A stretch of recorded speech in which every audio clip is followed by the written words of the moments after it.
আশা করি সকলে খুব ভালো আছেন। আজকে আমি পাঠ করে শোনাবো সুকুমার রায়ের লেখা গল্প রাজার অসুখ। এক ছিল রাজা। রাজার ভারী অসুখ। ডাক্তার, বদ্যি, হাকিম, কবিরাজ সব দলে দলে আসে আর দলে দলে ফিরে যায়। অসুখটা যে কি তা কেউ বলতে পারে না। অসুখ সারাতেও পারে না। সারাবে কি করে? অসুখ তো আর সত্যি করেন নয়। রাজা বলেন, কেবলই অসুখ, ভারী অসুখ। কিন্তু কোথায় যে অসুখ তা কেউ খুঁজে পায় না। কত রকমের ওষুধ মশাই খেয়ে দেখলেন, কিছুতেই কিছু হলো না। মাথায় বরফ দেওয়া হলো, পেটে সেক দেওয়া হলো, পায়ে জোক লাগানো হলো, মাদুলি বাঁধা হলো, কিন্তু অসুখের কোনো কিনারাই হলো না। তখন রাজামশাই গেলেন ক্ষেপে। তিনি বললেন, দূর করে দাও এই অপদার্থগুলিকে, ওদের পুঁথিপত্র যা আছে সব কেড়ে নিয়ে চালিয়ে দাও। এমন করে চিকিৎসকরা এক এক করে বিদায় হলেন। ভয়ে আর কেউ তার বাড়ির দিকে যায় না।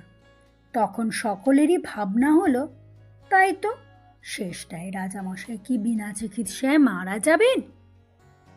এমন সময় কোথা থেকে এক সন্ন্যাসী এসে বলল, অসুখ সারাবার উপায় আমি জানি, কিন্তু সে ভারী শক্ত।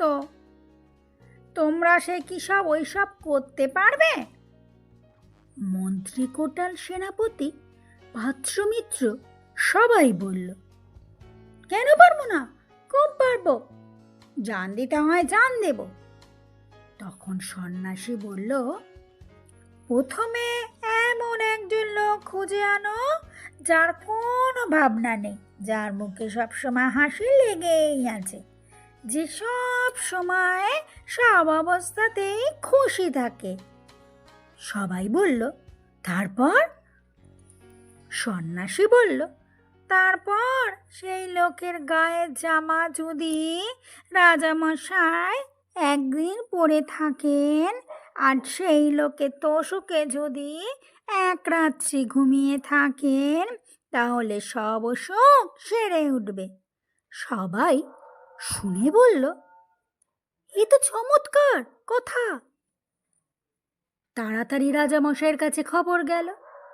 তিনি শুনে বললেন, আরে এই সহজ উপায় থাকতে কিনা এতদিন সবাই মিলে করছিলে কি? এটা কারোর মাথায় আসেনি? যাও এক্ষুনি খুঁজে সেই হাসিওয়ালা লোকটার জামা আর তোষক নিয়ে এসো। চারিদিকে লোক ছুটল। রাজ্যময় খোঁজ খোঁজ রব পড়ে গেল, কিন্তু সে লোকের আর সন্ধান পাওয়া যায় না। যে যায় সে ফিরে আসে আর বলে, যার দুঃখ নেই, ভাবনা নেই, সর্বদাই হাসি মুখ, খুশি মেজাজ, কই তেমন লোকের তো দেখা পেলেও গেল না। সবার মুখে একই কথা। তখন মন্ত্রীমশাই রেগে বললেন, এদের দিয়ে কোনো কাজ হয়? এ তো মূর্খেরা খুঁজতেই জানে না। এই বলে তিনি নিজেই বেরোলেন সেই অজানা লোকের খোঁজ করতে। বাজারের কাছে এক মস্ত দালানের সামনে তিনি দেখলেন মেলা লোক জমা গিয়েছে, আর এক বুড়ো শেঠজি হাসি মুখে চাল, ডাল, পয়সা, কাপড় দান করছে।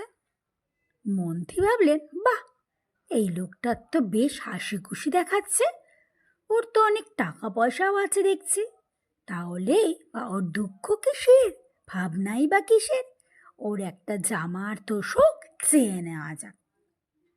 মন্ত্রীমশাই এরকমই ভাবছেন।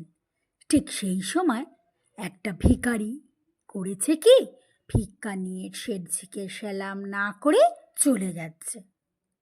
আর শেঠজির রাগ দেখে কে, তিনি ভিখারিকে গাল দিয়ে জুতো মেরে ভিক্ষা কেড়ে তাকে তাড়িয়ে দিলেন। ব্যাপার দেখে মন্ত্রীমশাই মাথা নেড়ে সেখান থেকে সরে পড়লেন। তারপর নদীর ধারে এক জায়গায় তিনি দেখলেন একটা লোক ভারী মজার ভঙ্গি করে নানা রকম হাসির গান করছে। তাই শুনে চারিদিকে লোকেরা হো হো করে হাসছে।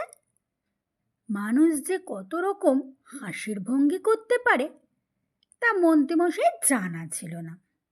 তিনি লোকটার গান শুনে, তামাশা দেখে একেবারে হেসে অস্থির হয়ে উঠলেন আর ভাবলেন, এমন আমোদে লোকটা থাকতে কিনা আমার লোকগুলো সব হতাশ হয়ে ফিরে যায়। তিনি পাশের একটা লোককে জিজ্ঞাসা করলেন, ওই লোকটা কে হে? সে বলল, ও হচ্ছে গোবরা মাতাল। এখন দেখছেন কেমন খোশ মেজাজে আছে। সন্ধে হলেই ওর মাতলামি আর চেঁচামেচিতে উৎপাত যা শুরু হয়, ওর ভয়ে পাড়ার লোক তিষ্ঠ হতে পারে না। শুনে মন্ত্রীমশাই গম্ভীর হয়ে আবার চললেন সেই লোকটির সন্ধানে। সারাদিন খুঁজে খুঁজে মন্ত্রীমশাই সন্ধ্যের সময় বাড়ি ফিরলেন, কিন্তু সে লোকের কোনো সন্ধানই মিলল না। এমন করে দিনের পর দিন তিনি খোঁজ করেন, দিনের পর দিন হতাশা হয়ে বাড়ি ফেরেন। তার উৎসাহ প্রায় ফুরিয়ে এসেছে। এমন সময় হঠাৎ একদিন গাছতলায় তিনি একটি পাগলা গোছের একটা বুড়ো লোকের দেখা পেলেন। লোকটার মাথায় ভরা চুল, মুখ ভরা দাড়ি, সমস্ত শরীর যেন শুকিয়ে দড়ি হয়ে গিয়েছে। সে একা একা বসে কেবল আপনি হাসছে, কেবলই হাসছে। মন্ত্রী বললেন, তুমি এত হাসছো কেন? সে বলল, হাসবো না? পৃথিবী বন বন করে ঘুরছে, গাছের পাতা সরে সরে যাচ্ছে, মাঠে ঘাস গজাচ্ছে, রোদ উঠেছে, বৃষ্টি পড়ছে, পাখিরা এসে গাছে বসছে, আবার উড়ে যাচ্ছে। এইসব চোখের সামনে দেখছে আর হাসি পাচ্ছে। মন্ত্রী বললেন, তা না হয় বুঝলাম, কিন্তু শুধু বসে বসে হাসলে তো আর মানুষের দিন চলে না। তোমার কি আর কোনো কাজকর্ম নেই? ফকির বলল, তা থাকবে না কেন বাবু, সকালবেলা নদীতে যাই, সেখানে স্নান টান সেরে লোকজনের যা আসা কথাবার্তা সব তামাশা দেখে আবার গাছতলায় এসে বসি। তারপর যদি খাওয়ার জোটে তো খাই, সেদিন জোটে না খাই। যখন ইচ্ছা বেড়াতে ইচ্ছা হয় বেড়াই, এখন ঘুম পায় ঘুমাই। আবার কোনো ভাবনাও নেই, কোনো চিন্তাও নেই, হট্টগোল কিচ্ছু নেই, ভারী মজা। মন্ত্রী খানিক মাথা চুলকিয়ে বললেন, যেদিন খাওয়া পাও না সেদিন কি করো? ফকির বলল, সেদিন তো কোনো ল্যাঠাই নেই, চুপচাপ পড়ে থাকি আর সব তামাশা দেখি। বরং যেদিন খাওয়া হয় সেদিনই হাঙ্গামাটা বেশি। ফাঁক মাখ ওরে, গ্রাস তোল ওরে, মুখের মধ্যে ঢোকা ওরে, চিপ ওরে, গেল ওরে, তারপর জল খাওয়ারে, আচ্ছা ওরা হাত মুখ মুছরে, কত কাণ্ড। মন্ত্রী দেখলেন এতদিনে ঠিক মতন লোক পাওয়া গিয়েছে। তিনি বললেন, তোমার গায়ের একখানা চাদর যার জামা দিতে পারো, তার জন্য তুমি যত দাম নাও আমি তা দিতে প্রস্তুত আছি। শুনে লোকটা হো হো করে হাসতে লাগলো আর বলল, আমার আবার জামা? এই সেদিন একটা লোক একটা শাল দিয়েছিল, তাও ছাই ভিখারিকে দিয়ে ফেললাম। জামার আমার ধার ধারি না কোনোদিনও। মন্ত্রী বললেন, তাহলে তো মুশকিল হলো, যদিও বা একটা লোক পাওয়া গেল তার আবার জামা নেই। আচ্ছা, তোমার বিছানার একটা তোষক দিতে পারো? কত দাম চাও বলো, আমার টাকা ঢেলে দিচ্ছি। এবারে ফকির হাসতে হাসতে একেবারে মাটিতে লুটিয়ে পড়ল। তার হাসি আর থামে না। তারপর অনেকক্ষণ হেসে সে বলল,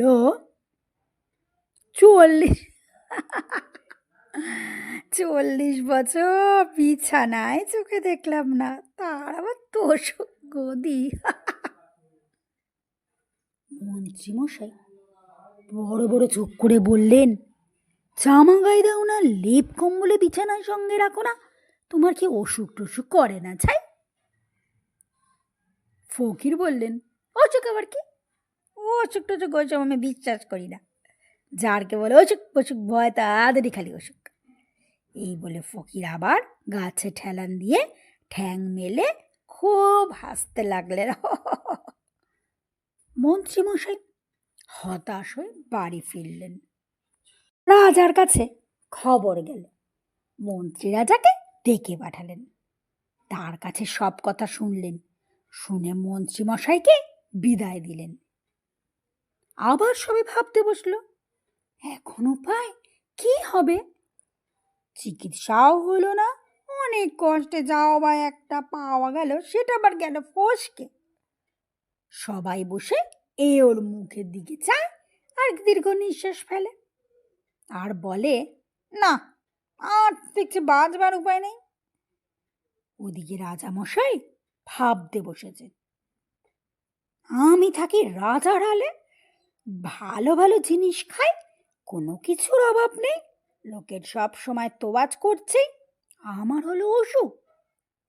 আর ওই হতভাগা ফকির, যার চাল নেই, চুলো নেই, কিচ্ছু নেই, জামা নেই, কম্বল নেই, গাছতলায় পড়ে থাকে, যা পায় তাই খায়, সে কিনা বলে অসুখ টসুখ কিছুই মানে না। সে ফকির হয়ে অসুখ উড়িয়ে দিতে পারে, আর আমি রাজা হয়ে পারবো না?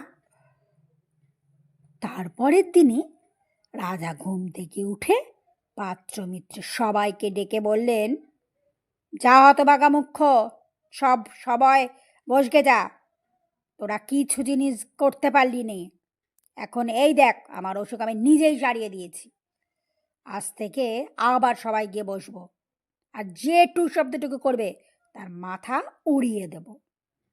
নমস্কার, আমার গল্প পাঠ এখানেই শেষ হলো।